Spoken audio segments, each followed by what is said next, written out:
Olá pessoal, sejam bem-vindos à continuação do nosso curso Fiscalização Municipal. Muito bom tê-los aqui conosco.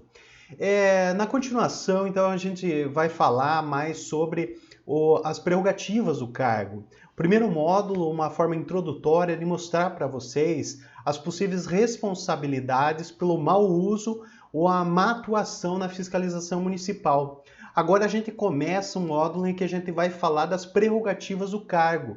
Muitas vezes o agente fiscal, o auditor fiscal municipal, ele começa a exercer as suas funções, mas muitas vezes ele não exerce conforme as prerrogativas que a lei determina.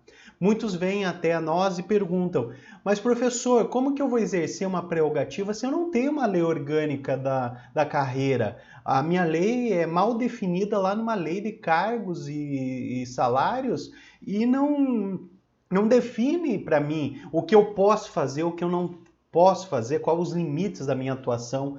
E grande parte dos municípios realmente não existe uma lei orgânica definindo a carreira, ou seja, criando essas prerrogativas para ele. Mas eu digo para vocês, não é somente a lei da carreira, ou seja, uma lei orgânica municipal que vai criar, que vai dizer que você tem essas funções, essas prerrogativas. Nós retiramos dela do próprio exercício da fiscalização municipal, nós retiramos também de alguns artigos da Constituição Federal e também nós retiramos o Código Tributário Nacional. Grande parte desses poderes estão lá no Código Tributário Nacional. Mesmo que você não seja um agente fiscal tributário, o Código Tributário Nacional estabelece e regulamenta o poder de polícia, ou seja, a função fiscalizatória. Então, grande parte aqui vocês vão ver que eu vou citar muito o Código Tributário Nacional. Não quer dizer que somente o auditor fiscal tributário municipal que possa exercer essas prerrogativas. Qualquer auditor fiscal, pode exercer, pode ter aptidão e invocar o Código Tributário Nacional nesses casos, tá? Porque o Código Tributário, embora se aplique à fiscalização tributária também, ele tem o quê? Normas que regulamentam a fiscalização em si. Então, como por exemplo, o poder de polícia de toda a administração pública, nós vamos recorrer ao artigo 78 do Código Tributário Nacional, que define e regulamenta o poder de polícia na administração pública. Então, veja, um típico exemplo de uma norma fiscalizatória. Agora vamos em frente, definindo aqui a nossa atuação, né, o nosso curso. Agora a gente vai definir o que é o agente fiscal, né? Quais as funções dentro do município do agente fiscal. Aqui a gente define o agente fiscal é o funcionário do município designado para exercer a função de agente de fiscalização, verificando se as obras e serviços estão sendo executados de acordo com a legislação e com as normas regulamentadoras vigentes, promovendo o lançamento tributário, além de assegurar a observância dos padrões mínimos de segurança, higiene, salubridade e conforto das edificações. Veja aqui um conceito que alberga a função do agente de postura, ou seja, que você vai fiscalizar obras, a lei do sossego, você vai fiscalizar, por exemplo, a parte urbanística, se as pessoas não estão desrespeitando aquela metragem mínima que existe da calçada, do meio-fio à calçada, onde você pode iniciar a sua construção. Nós também podemos falar em um fiscal tributário, um fiscal sanitário, tudo isso com uma derivação dessa simples palavra aqui, agente de fiscalização. Então, agente de fiscalização é um termo genérico, um termo geral, que define toda a ação fiscalizatória do ente público, seja ele federal, estadual ou municipal. Para isso, a gente tem que compreender o que pode o agente fiscal dentro do município fiscalizar. O que ele pode atribuir, exigir, criar normas, regulamentar e até autuar. E, se for o caso, até embargar, como no caso das obras. O que ele pode fazer vai estar definido e vai ser englobado no próprio conceito de competência daquele ente federativo. Então, nós temos níveis de competência diferentes entre o auditor da Receita Estadual, do auditor da Receita Federal e do auditor da Receita Municipal. Nós temos atribuições diferentes, por quê? Porque eles pertencem a entes federativos diferentes. Mesma coisa eu era procurador municipal. Até então eu tinha um nível de competência. ou seja, atuar em nome do município nas ações judiciais e nas medidas extrajudiciais.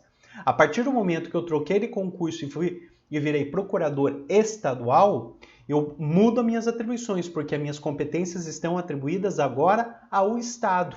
Então eu defendo, ajo em nome do Estado nas ações judiciais e nas medidas extrajudiciais. Para isso, a gente tem que ter uma definição bem clara.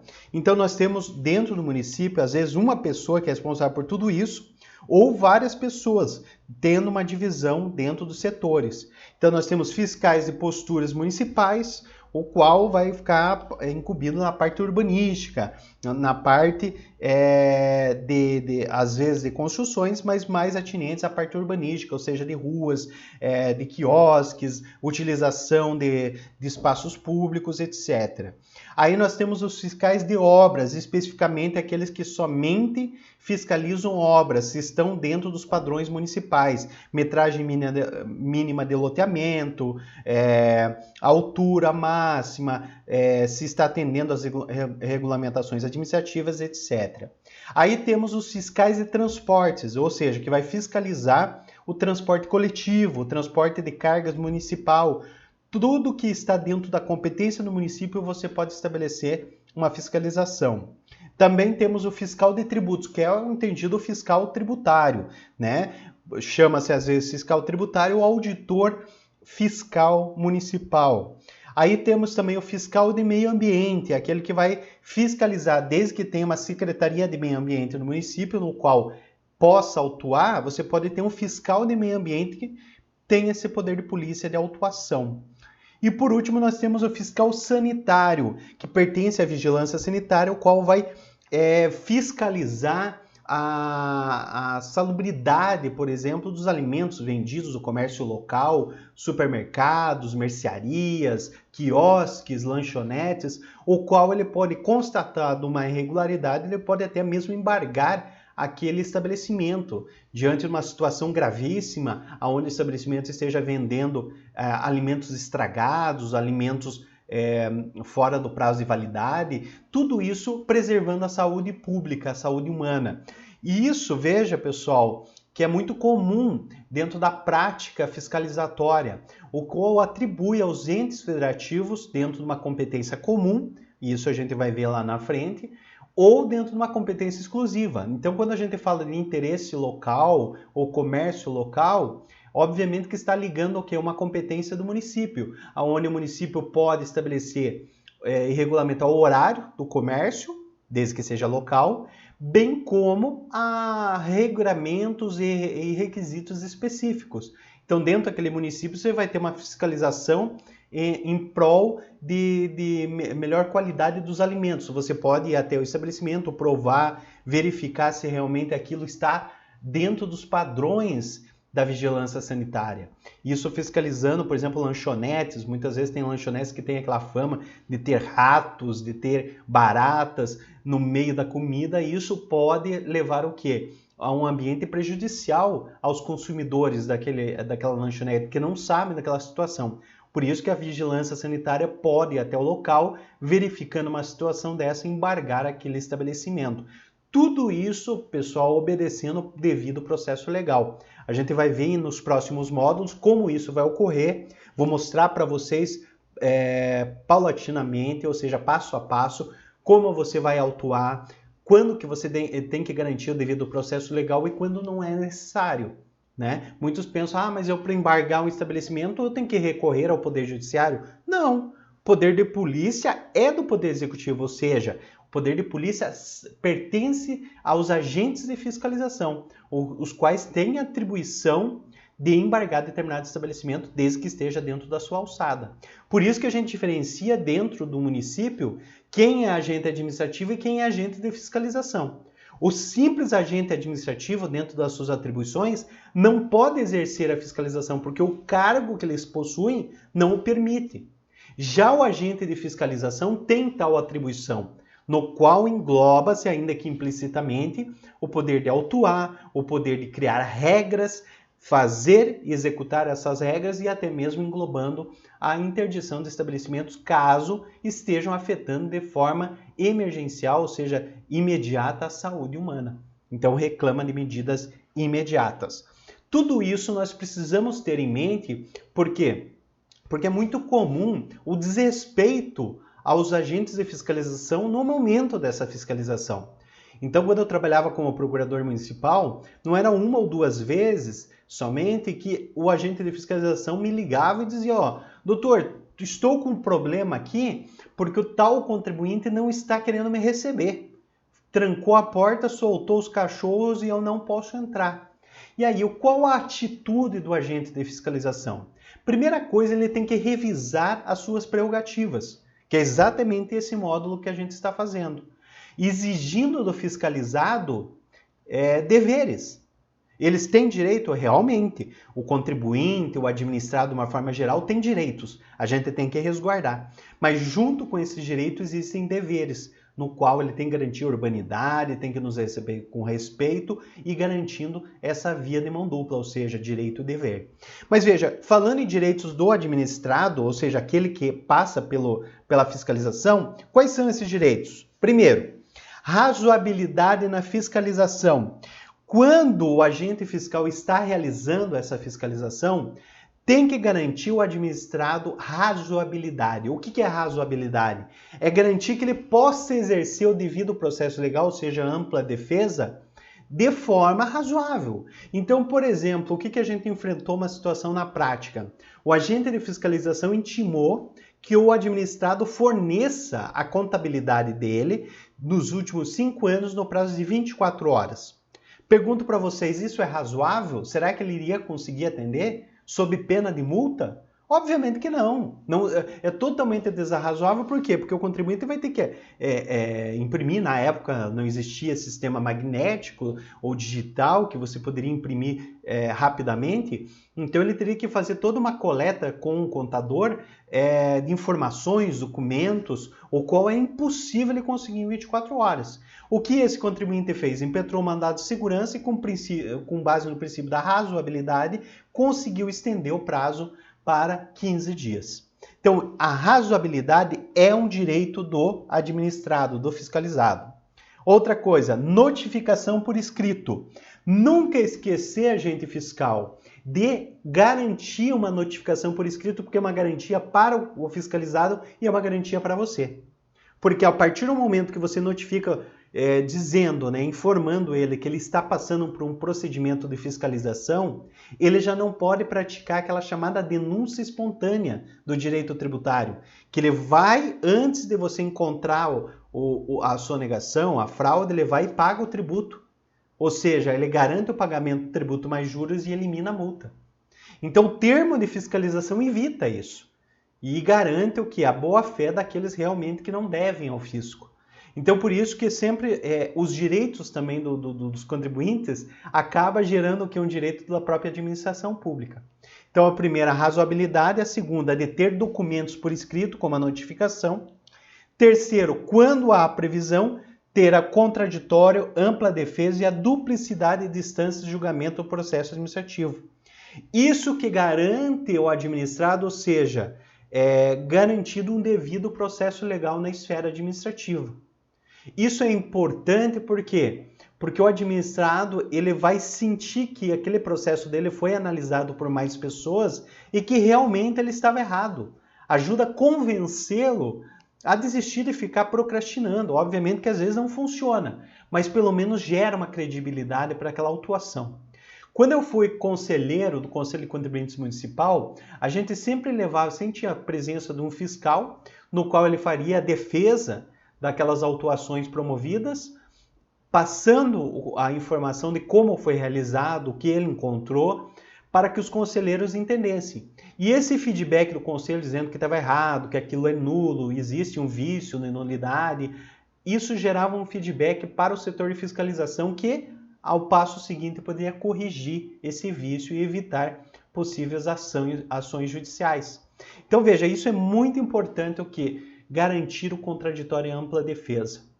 Se você não garante isso, pode gerar até uma nulidade lá na frente que você perde toda a sua autuação. Preservação do sigilo dos seus negócios. Nesse mesmo módulo eu vou falar do sigilo fiscal. quando deve ser garantido e quando ele deixa de ser obrigatório. Isso é muito importante, mas é um direito do administrado. Você não pode simplesmente pegar a contabilidade dele e publicar na internet ou colocar aí em sites, Facebook, Instagram. Por quê? Porque isso vai expor o contribuinte, vai quebrar o sigilo fiscal dele.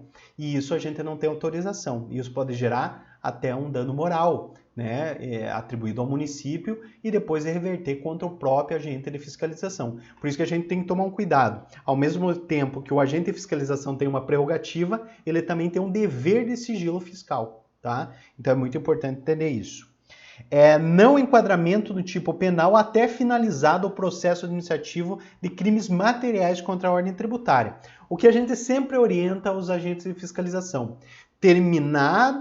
Esgotado todos os recursos na esfera administrativa, você constatando que há um crime contra a ordem tributária, você encaminha para o Ministério Público, no caso estadual. Então você verifica, ali realmente houve um crime contra a ordem tributária, ou seja, uma falsificação de nota fiscal ou utilização da máquina tributária com informações incorretas, levando a erro, com o fim de diminuir o pagamento tributário. Você pega aquilo, esgota a esfera administrativa, ou seja, garante o contraditório e ampla defesa. Esgotada a esfera administrativa, você pega os documentos essenciais e encaminha para o Ministério Público, para a propositura da ação penal. Essa é uma orientação que a gente sempre fornece aos agentes de fiscalização para desincumbir da sua responsabilidade. Porque se você não comunica, muitas vezes pode ser interpretado que você é cúmplice daquela situação, porque passou por você, você tem um conhecimento técnico sobre a matéria, então não tem como você se escusar dessa obrigação, tá? Deveres do fiscalizado. Então eu falei dos direitos, agora eu vou falar dos deveres. Deveres do fiscalizado: tratar com respeito e urbanidade os fiscais, fornecer no local condições adequadas para o procedimento e fiscalização, ou seja, ao mesmo tempo que você tem que garantir respeito a eles, como fiscalizado, também você tem que garantir, às vezes eles vão fiscalizar teu estoque, teu estabelecimento, você garantir esse local. Muitas vezes é forma ácida, forma arredia que é recebido dos agentes de fiscalização, mas há um dever que eles recebam de forma de urbanidade, sob pena de consideração de crime de desacato, né, dependendo da reação que ele ocasione. Também temos o que? A apresentação dos documentos e livros fiscais exigidos por lei. Então, se está exigido por lei, ele tem que fornecer. E se não fornecer, professor? Nós temos uma solução lá no decorrer do curso. Para todas essas situações corriqueiras, a gente vai ter uma solução colocada para vocês. Então, eu intimei para apresentar o livro Razão, o livro diário, não foi apresentado. O que eu faço? Né? A gente vai ter essa solução. Primeiro, vamos apresentar direitos e deveres. Aí também a apresentação e preenchimento de formulários e planilhas eletrônicas. Caso o agente fiscal passe um formulário, preciso que você preencha e me diga aqui todas as tuas movimentações e anexe os documentos nessa planilha. Você faz uma notificação, entrega para ele ou para o contador que esteja autorizado, você intima, dá o prazo razoável e eles vão ter que apresentar esses documentos para legalidade. Pessoal, nesse vídeo aqui eu vou encerrar por aqui. E no próximo eu já vou falar sobre a postura, ou seja, passo a passo do agente fiscal para ele garantir essa legalidade e regularidade na sua atuação. Fica comigo.